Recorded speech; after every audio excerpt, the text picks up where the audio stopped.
যখন ছোট ছিলাম তখন শুধু বলতো যে বাবা বিদেশে আছে, বাবা এসে পড়বে। যখন আকাশ থেকে প্লেন যেত তখন আমার আম্মু বলতো এইভাবে একদিন এই প্লেন থেকে তোমার বাবা তোমার কাছে এসে পড়বে। তখন তো আর অনেক ছোট ছিলাম, তখন বুঝতাম না যে বাবা কী জিনিস।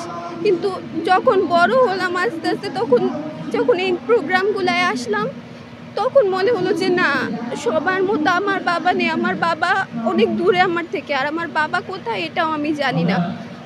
মানে ছোট থেকেই আমি এইভাবে এইভাবে মায়ের ডাকে এসে এসে আমি প্রত্যেকবার আমার বাবাকে খুঁজি। মানে এইভাবে ১২টা বছর হয়ে গেছে আমরা এভাবে খুঁজি। শুধু আমিই না, আমার মতো আরও অনেকজন আছে যাদের বাবা নেই, ভাই নেই। আমাদের জন্য এটা অনেক কঠিন যে এভাবে মানুষের সামনে এসে বাবাকে খুঁজে বেড়ানো। আমরা ক্লান্ত হয়ে গেছি আসলে। যখন আমার জন্মদিন যায় তখন আমার মনে হয় যে এই সময় যদি আমি আমার বাবাকে আমার সাথে পেতাম তখন হয়তো ভালো লাগতো হয়তো। আমি সত্যি বলতে গেলে আমি আমার বাবার সাথে কোনো দিন যাইনি স্কুলে। যখন দেখতাম যে সবাই সবার বাবার সাথে যায় তখন অনেক কষ্ট লাগতো যে কেন আমি আমার বাবার সাথে যেতে পারি না বা আমি কবে যাব।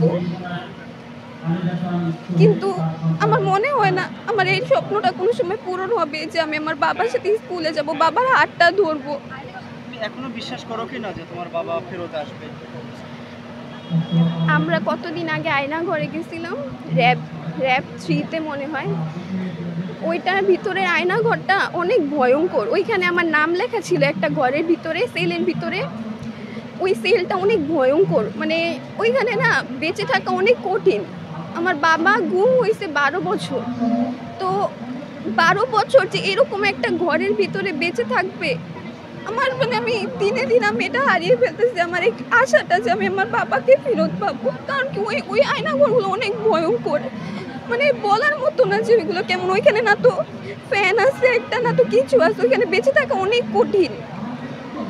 আর আমি আমার বাবাকে ধরে একটাই কথা বলতে চাই যে বাবা, আমি তোমাকে অনেক ভালোবাসি, আমি তোমাকে অনেক খুঁজছি।